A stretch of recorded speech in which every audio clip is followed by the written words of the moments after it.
요한계시록 8장 2절에서 5절 말씀 합독하겠습니다. 시작. 내가 보매 하나님 앞에 7 천사가 서 있어 7 나팔을 받았더라. 또 다른 천사가 와서 제단 곁에 서서 금 향로를 가지고 많은 향을 받았으니 이는 모든 성도의 기도와 합하여 보좌 앞 금제단에 드리고자 함이라. 향연이 성도의 기도와 함께 천사의 손으로부터 하나님 앞으로 올라가는지라.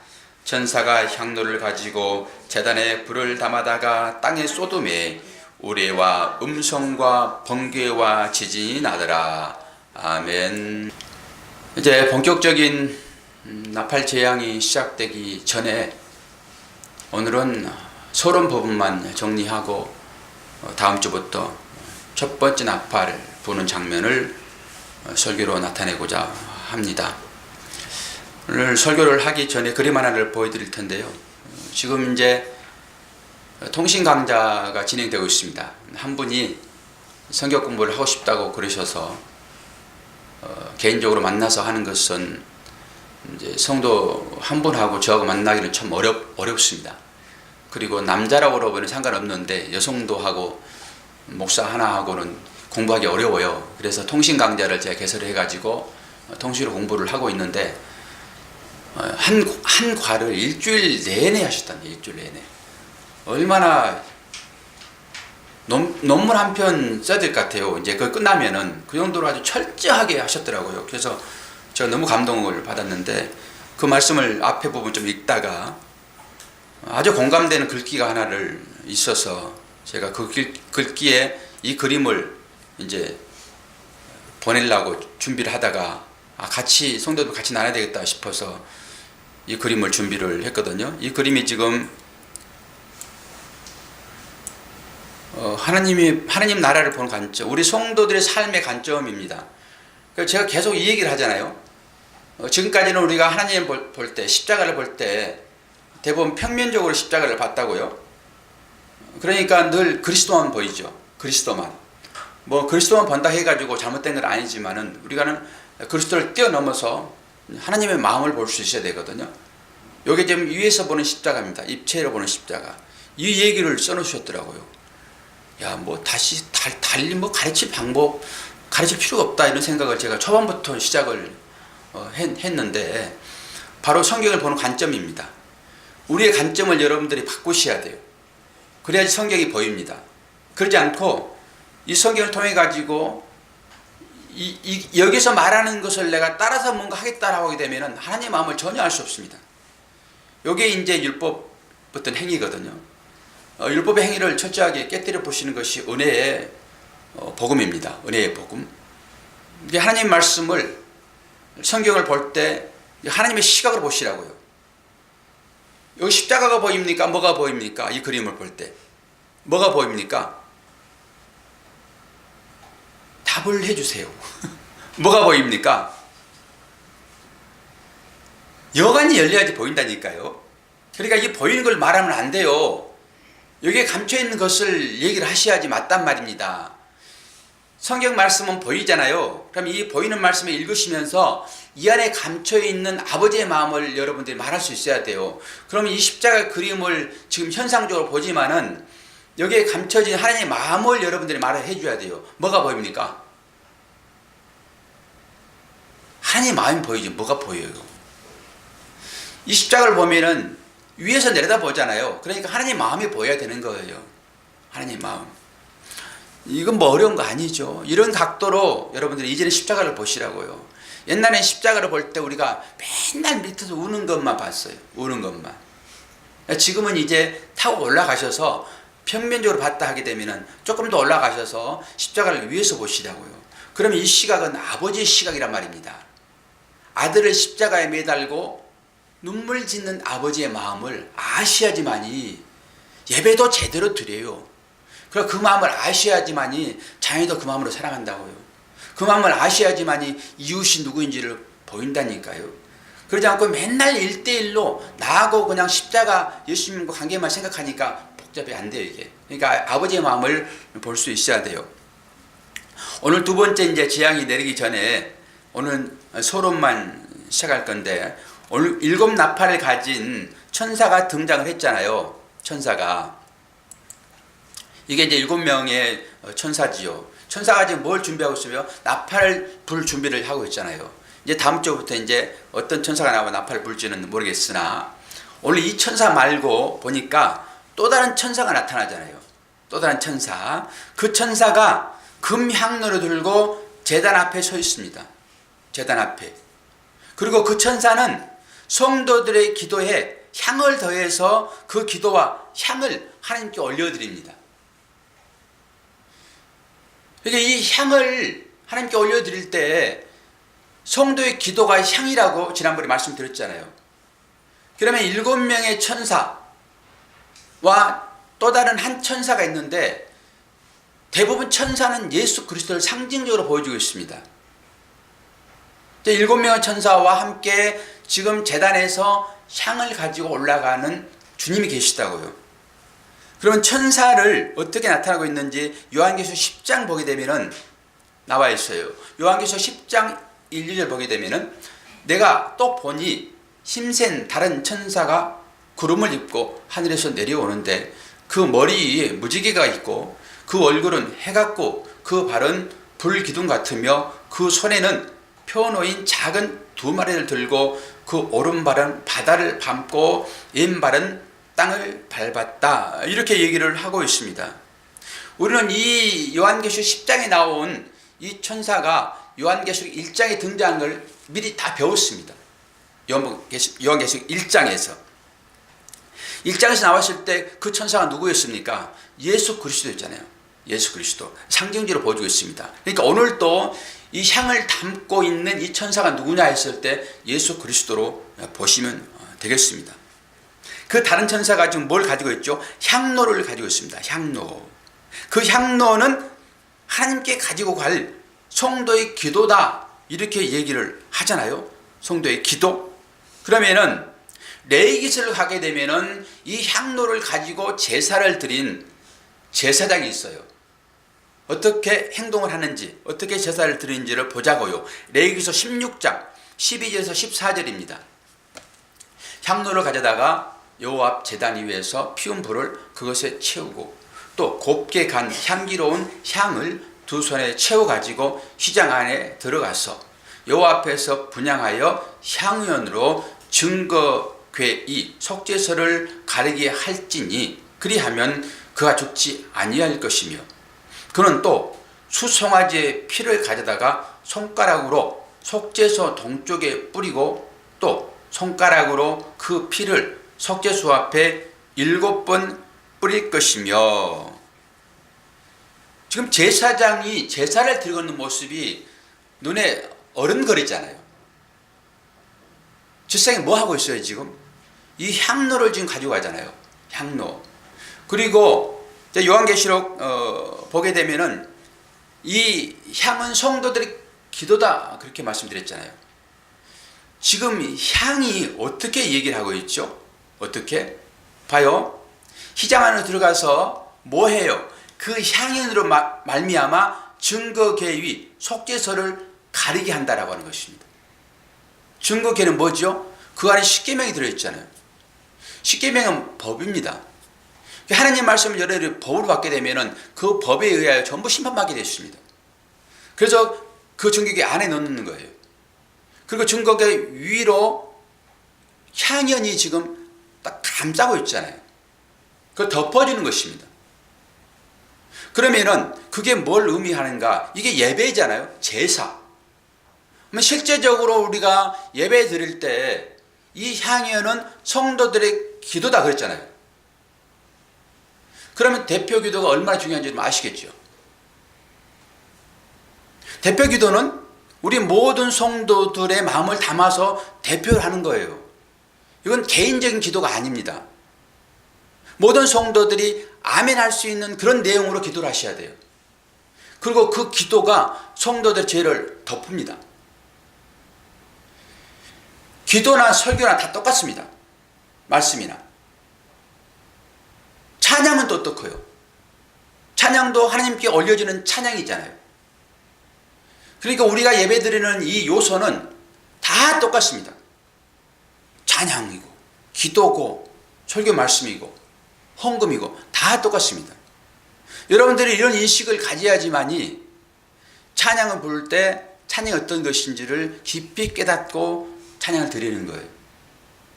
우리가 그 찬양을 드릴 때 하나님 받으시고 받으신 그 은혜를 우리한테 부어주는 게 찬양 시간이라고요. 먼저 1차적 하나님 받으십니다. 잘 준비하셔야 돼요.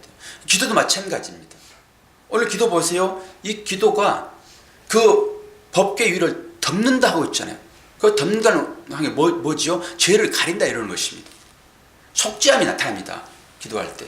네, 그런 의미를 가지고 여러분들이 기도를 하셔야 돼요.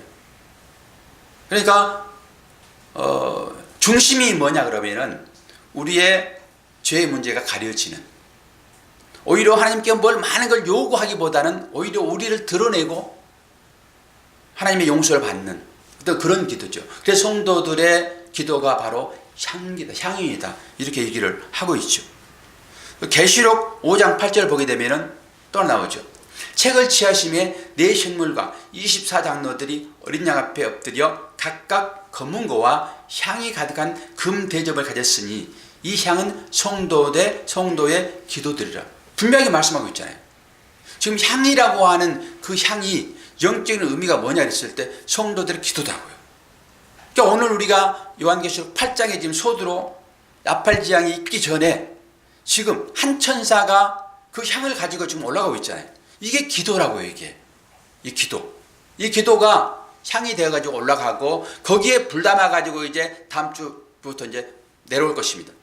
그러니까 오늘 어떻게 했습니까? 그 불 담아가지고 땅에다 쏟았더니 뭐라고 그래요? 우레와 음성과 번개와 지진이 나더라. 결국 하나님의 재앙이라고 하는 것은 성도들의 기도가 원인이라고요. 그냥 재앙이 내리는 게 절대 아닙니다. 우리들이 원해서 그 재앙이 내리고 있다. 이런 측면으로 보셔야 돼요. 구약의 대지상들이 가지고 간 그것이 바로 향로이며 그것을 지성소에 들어가 가지고서 피를 뿌리는 모습이 바로 그런 거잖아요. 대제사장이 향로에다가 향을 가득 담아서 태우면서 지성소 안에 들어가서 향으로 법궤를 가리우고 피 뿌리는 동안에 바깥에서는 백성들이 뭐하고 있을까요? 밖에서는 당연히 기도하고 있겠죠. 그러니까 그 기도를 모아가지고 제사장이 형식으로 지금 향으로 제단에서 제사를 드리고 있다고. 이게 그 당시의 예배의 모습, 제사의 모습입니다. 대표로 제사장이 그 일을 하지만은 바깥에서는 열심히 기도하고 있었다고요. 성도들이. 그러니까 우리의 기도는 우리의 죄를, 우리의 허물을 다 덮어내는 역할을 합니다. 그리고 그 기도에 따라서 하나님이 재앙을 내리시는데 재앙만 내리십니까? 하나님이? 축복도 하시죠. 오늘은 요한계시록이니까 재앙에 포커스가 맞춰 있지만은 하나님은 축복하신다고요. 이 재앙도 축복 가운데 하나입니다. 재앙이 별도로 떨어져서 나온 건 아니다고요. 이것도 재앙도 축복입니다. 우리가 하나님께 기도할 때 재앙 주세요라고 기도하는 사람이 어디 있습니까? 다 하나님 복 주세요라고 기도를 하죠. 그 복에 따라서, 그 기도에 따라서 하나님께서 우리들에게 이 지금 복을 하고 있다고, 복을 내려주고 있다고요. 그러니까 우리가 신앙생활을 하면서 기도하지 않고 하나님의 복을 받겠다? 어불성설입니다. 여러분 철저하게 기도하셔야 돼요. 하나님은 기도할 때 성도들의 모든 기도를 들으시고 거기에 따라서 우리들의 삶을 주관하십니다. 그래서 기도를 강조하는 것입니다. 하나님의 음성을 듣고 하나님의 말씀에 순종한다라고 하는 것은 기도와 말씀 외에는 없습니다. 그러니까 여러분이 얼마나 말씀을 묵상을 하며 여러분의 삶 가운데 기도가 얼마나 있습니까? 일주일 통틀어서 여러분들이 얼마만큼 시간을 하나님께 투자합니까? 얼마만큼의 기도로 무릎을 꿇습니까? 그걸 계산해 보게 되면은요, 우리의 삶이 어떨 것인지는 영적으로 삶을 충분히 볼 수 있어요. 왜 나는 이렇게 삶이 어려워요? 왜 하나님 나에게는 큰 복을 주지 않으세요? 기도하면서 그런 말을 하게 되면은, 아니, 기도하게 되면은 그런 말 자체를 할 수가 없어요.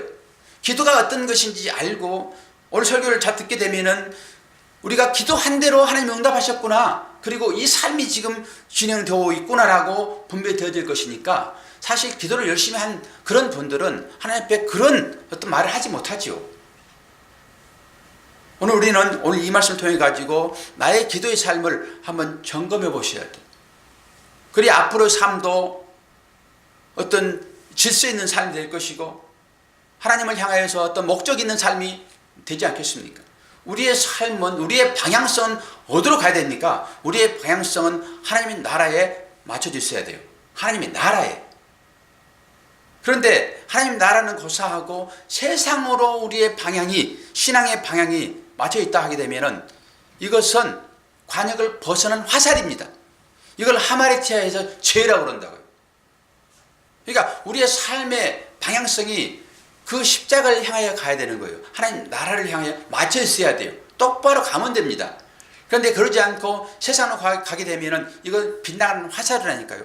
하나님 분명하게 그 화살의 방향성을 바꾸실 것입니다. 어디로 바꾸실까요? 하나님 나라로. 여러분들 기도하셔야 돼요. 기도하지 않고서는 이런 말을 할 수가 없습니다. 기도의 모범을 보였던 한 사람을 소개를 합니다. 기도의 모범을 보였던 사무엘하 12장, 이 다윗의 기도, 다윗을 한번 소개합니다. 다윗이 어떤 마음을 가지고 기도했는지, 우리는 성경 인물들이 어떤 삶을 살았는지 그 삶을 따라서 우리의 삶을 유지하면 됩니다. 사무엘하 12장 15절에서 23절 말씀, 다윗이 지금 범죄한 이후에 하나님 앞에 기도하는 기도의 내용입니다. 우리아의 처가 다윗에게 낳는 아이를 여호와께서 치매 심히 앓은지라 다윗이 그 아이를 위하여 하나님께 간구하되 금식하고 안에 들어가서 밤새도록 땅에 엎드렸으니 그 집에 늙은 자들이 곁에 이르러 다윗을 일으키려 하되 왕이 듣지 아니하고 저희로 더불어 먹지도 아니하더라. 이랜 만에 그 아이가 죽으니라.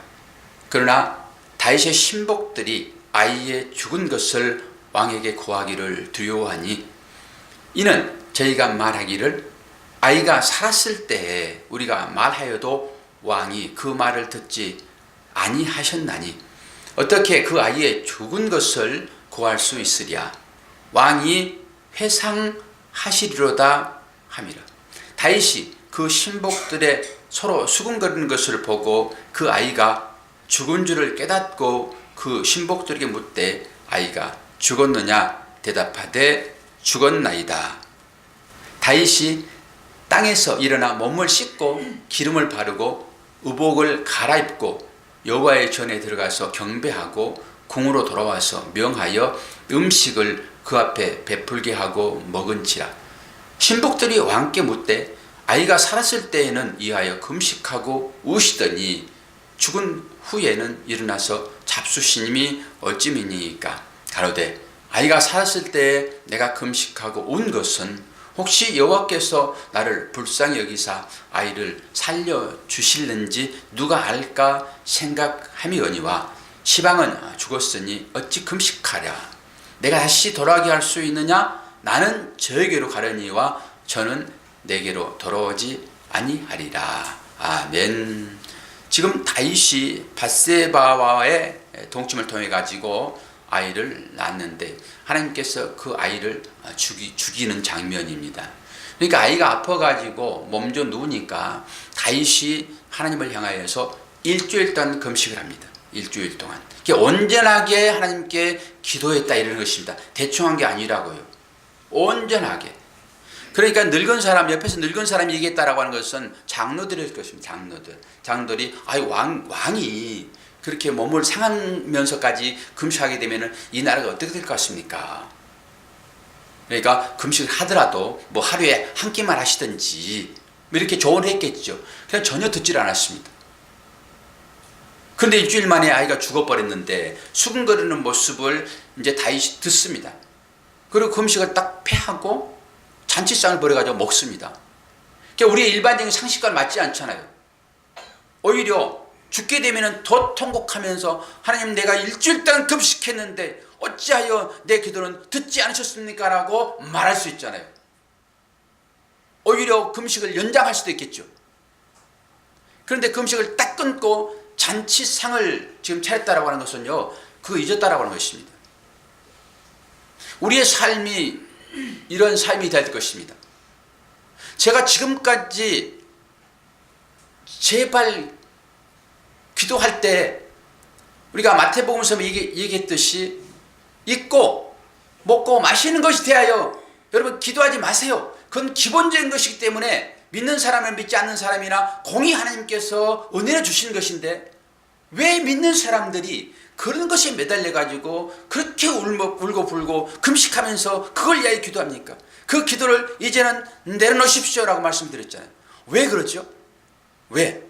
그게 믿음의 본질인 걸 생각하고 그게 축복인 걸 생각하고 내가 기도하지 않으면 그 안 주는 걸 생각하고 그렇게 기도하는 것, 이것은 믿음의 본질이 아니기 때문에 기도의 방향성이 맞지 않기 때문에 그 기도를 여러분 하지 마세요 했던 것이지, 실제적으로 우리가 기도를 안 해야 됩니까? 기도를 당연히 해야죠.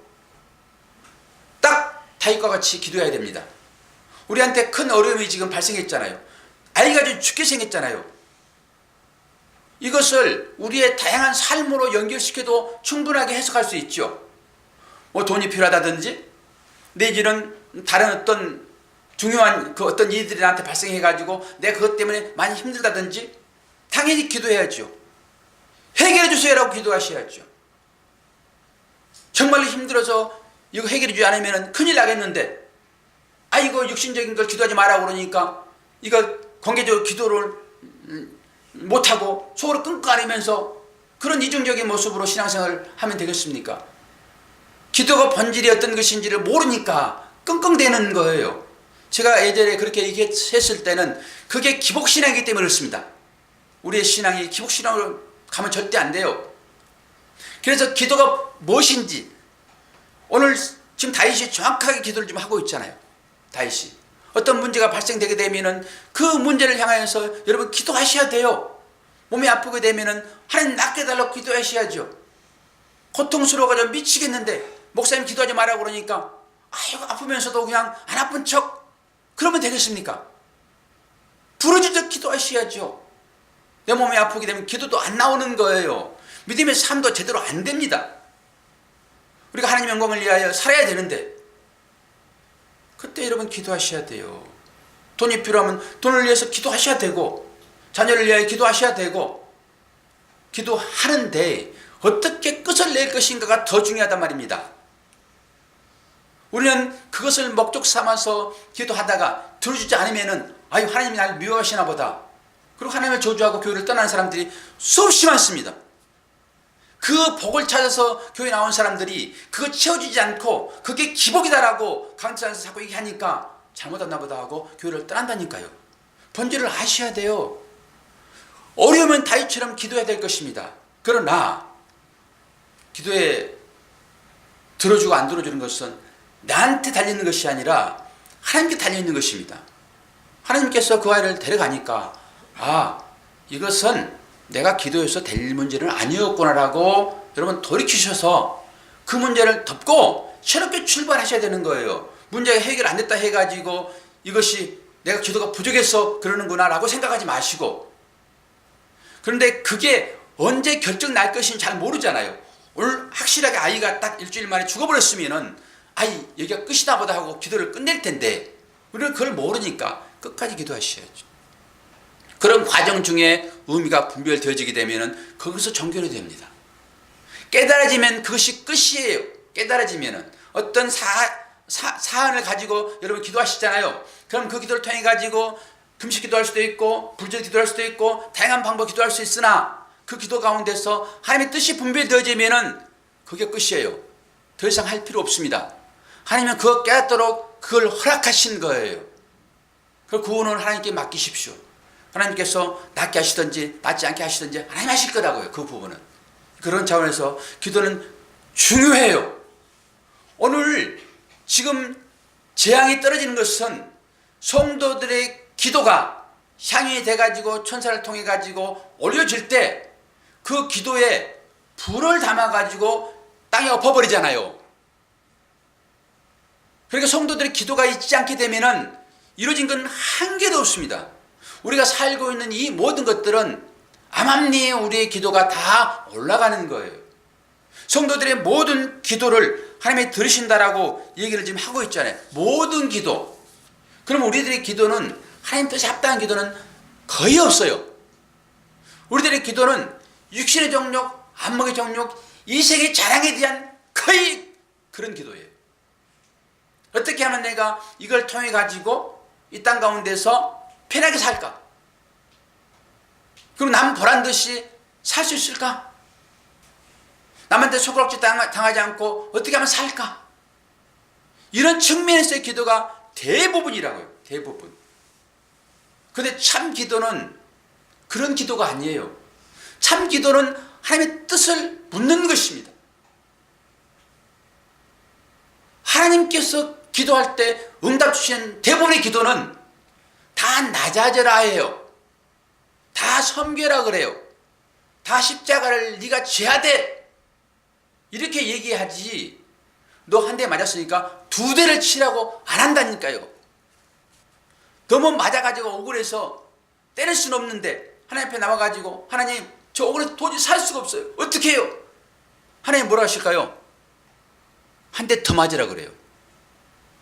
그게 신앙생활입니다.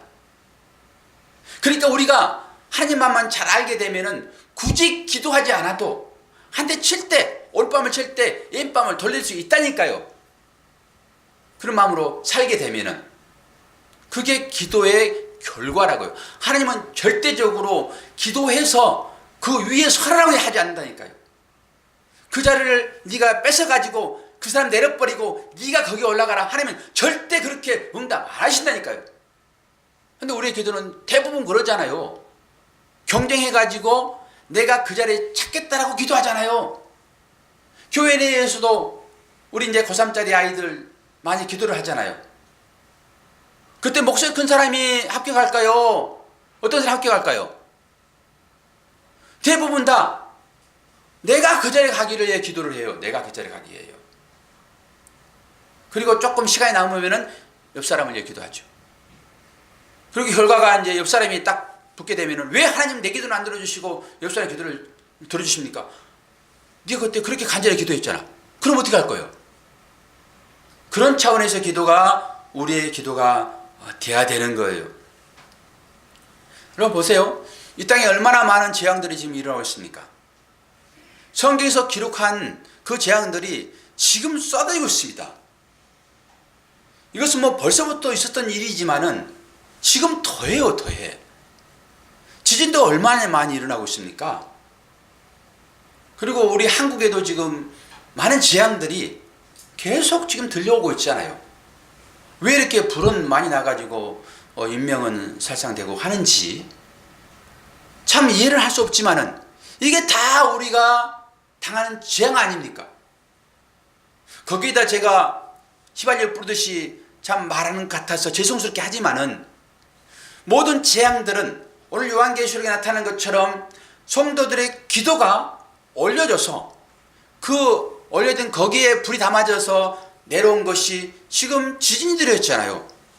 그렇다 하게 되면은 성도들의 기도의 응답으로 재앙이 내렸어요. 그런 측면에서 우리의 삶을 보게 되면은 어때요?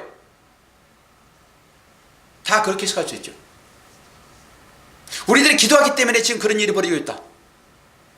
우리들은 기도의 응답을 대부분 좋은 쪽으로, 내 육신의 편한 쪽으로, 세상 모든 사람들이 가치관을 정해놓은 그 가치관 잘 되는 것으로만 생각하니까 그것이 아니야라고 얘기를 하고 있지만은 우리는 그 이면을 볼 수 있어야죠. 여러분 병이 들었습니다. 한 예를 든다. 예를 잘 이해를 하셔야 됩니다. 예를 듭니다. 내가 병이 들었습니다. 내가 병이 들게 되면은 기도하잖아요. 다윗이 기도한 것처럼 열심히 급식하며 기도하지 않겠습니까? 여러분 설라 아프니까 기도 안 해요. 정말로 아파 보세요. 제가 옛날에 많이 그렇게 되면 밤에 잠을 못 자가지고 이 아파서 너무 고통스러워가지고 자동적으로 무릎이 꿇어지는 그런 경험을 제가 많이 했거든요. 제 아내도 그걸 보니까 많이 걸으면은 밤에 잠을 못 자서 아주 고통스러워가지고 이거 기도하지 않으면은 도저히 안 될 것 같으니까 기도 무릎 꿇으면은 뭐가 먼저 나올까요? 김종국 집사님, 무릎 꿇으면 뭐가 먼저 나올까요? 고통스러워서 무릎 꿇으면 뭐가 먼저 나올까요? 회개가 먼저 나와요. 뭐 도와주세요. 그거 도와달라고 기도하죠. 회개가 자동으로 나와요. 하나님, 제가 뭘 또 잘못했나요? 이렇게 다시는 잘못하지 않겠습니다. 하나님, 고통을서 좀 면하게 해주세요. 신기하게 싹 없어집니다. 그런 경험을 한 사람은요, 아프면 자동적으로 낙타 무릎이 되는 거예요. 경험을 해야지 기도를 하지 않겠습니까? 그러면 신기하게 제가 몇 번을 그런 경험을 했습니다. 지금은 뭐 아파가지고 일어나서 기도를 안 해요. 기도를 안 넣는다 이러는 것은요, 아직까지 덜 아파서 그렇다니까요. 진짜 제대로 아프게 되면요, 기도하게 돼 있어요. 기도하게. 잠을 이루지 못하는데 어떻게 기도가 안 나옵니까? 그러니까 우리의 삶도 견딜만 하니까 여러분들 기도 안 하고 신앙생활 하시는 거예요. 견딜만 하니까. 그러면 견딜만 해가지고 되겠습니까? 하나님은 데려갈 건데 앞으로 어떻게 데려갈 거예요? 그래서 죽여서 데려가는 거예요. 죽여서. 살아서 데려가는 사람이 있을 것 같습니까? 한 분도 안 계십니다. 살아서 데려가실 분들은 다 죽여서 데려가요. 그런데 그 죽음을 미리 맛보게 하는 것이 환난이고 고난이고 아픔이라니까요. 그걸 미리 하면서 체험하는 거예요. 그걸 한 번에 뭐 체험하는 거죠. 한 번에. 그러니까 아파서 기도를 열심히 했다. 하나님이 그걸 통해 가지고 이 삶이 하나님께 영광을 돌리는 삶으로, 또 하나님의 거룩성으로 하나님의 나라가 이루어지는 것으로 하게 되면은 고쳐주겠죠. 그거 낫게 해주시겠죠. 그런데 만에 하나 그걸 나아가지고 오히려 그가 더 세상으로 달려가 버리게 되면은 하나님 나라가 완성이 됩니까? 오히려 자기 욕망을 찾으러 나가는 것이 되는데, 그럼 하나님이 고치시는 것을 미루시겠죠. 이것이 당신과 그 자녀가 교제할 수 있는 길을 하게 되면은 하나님이 그것 놓아두겠죠. 그 상관없이 오히려 고침받아서 하나님께 더 영광 돌리는 삶으로 자신을 부인하고 낮아지고 섬기고, 그래서 하나님 형상을 닮아가는 쪽으로 그게 나간다 하게 되면은 왜 그걸 안 고쳐주겠습니까? 잘 들으세요. 예니까. 혹시 내가 아픈데 하나님 나를 안 고쳐준 것은, 오히려 더 아프게 하는 것은 내 죄악 때문에 그런가라고 생각하지 마시고, 하나님께서 나를 대하실 때 어떤 의미를 가지고 내 기도를 들으시며 그 기도에 응답을 하시는가 측면에서 살펴보게 되면은 내가 어떻게 해야지 되는 거예요. 답은 나와 있잖아요. 답은. 근데 우리는 대부분 다 일 것 없어가지고 하나님 이거 한 건만 해주시면은 내가 하나님께 오리하겠습니다. 우리 헌신들 많이 하잖아요. 그런데 그 말이 지켜져요? 안 지켜져요?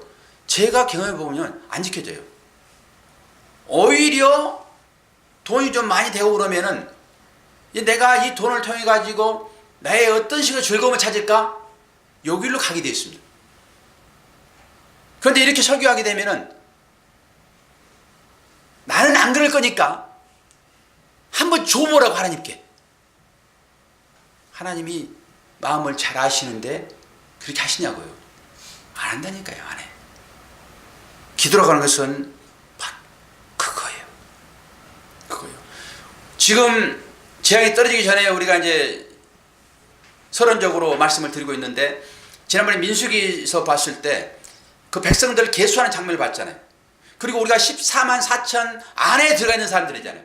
14만 4천 안에 우리는 확실하게 구원받은 걸로 이 지향이 무섭게 떨어질 터인데, 믿지 않는 사람들은 그 지향으로 끝나버리지만은 그 가운데서 우리 믿는 사람들, 택한 자들은 전부 들어 올리실 것이라니까요. 그러니까 그런 염려 하지 마시고, 이 14만 4천 안에 들어있다라고 하는 것은 지난번에 계수한 것이 뭐예요? 전쟁하기 위한 군인들 뽑는 숫자 있었잖아요. 왜 그럽니까? 전쟁하도록.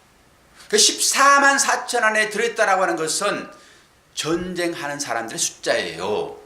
우리가 그 안에 들어와 있기 때문에 우리가 주님이 마지막 때 완성할 이제 대접지향이 마지막에 끝나고 다 끝날 것인데, 우리가 그걸 향하여 지금 가고 있잖아요. 그런 가운데 우리가 14만 4천 안에 들어있다라고 하는 것은 군인으로 차출된 우리의 삶이 바로 이 삶이다 이러는 것이에요. 군이 전쟁 안 하면 무슨 군인입니까?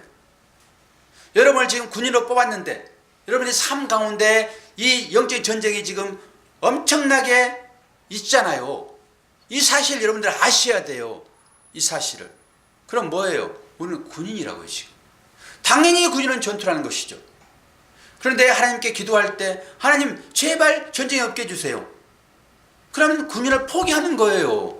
아니 내가 너를 이 영적인 전투에서 지금도 사탄은 우는 사자와 같이 너를 삼키러 달려드는데 내가 거기서 이기라고 너를 뽑아놨는데 뭐 어떻게 되라고 지금? 기도의 의미를 여러분 잘 아셔야 됩니다. 하나님은 이렇게 우리를 끝까지 전투에서 이기도록 차출한 정예 병사들이고, 우리가 전투할 때 하나님께서 함께 하시며, 아니 주님이 앞서가시며 전투하십니다. 그리고 우리는 뒤따라가면서 그 잔당들을 처리하는 거예요. 이게는 전투 아닙니까? 그런데 우리의 삶 가운데 정말로 힘들고 어려운 여러가 있다 하더라도 그건 우리가 이긴 전투라니까요. 거기에 여러분 두려움 가질 일이 전혀 없어요. 요한계시를 공부하는 여러분들은 제발 그런 것에서 벗어나기를 바랍니다.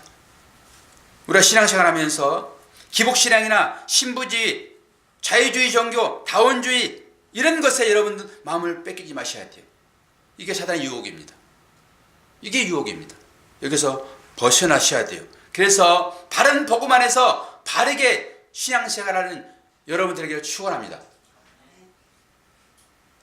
사도행전 20장 24절 먼저 제가 한번 읽어드리고 우리 합독하겠습니다.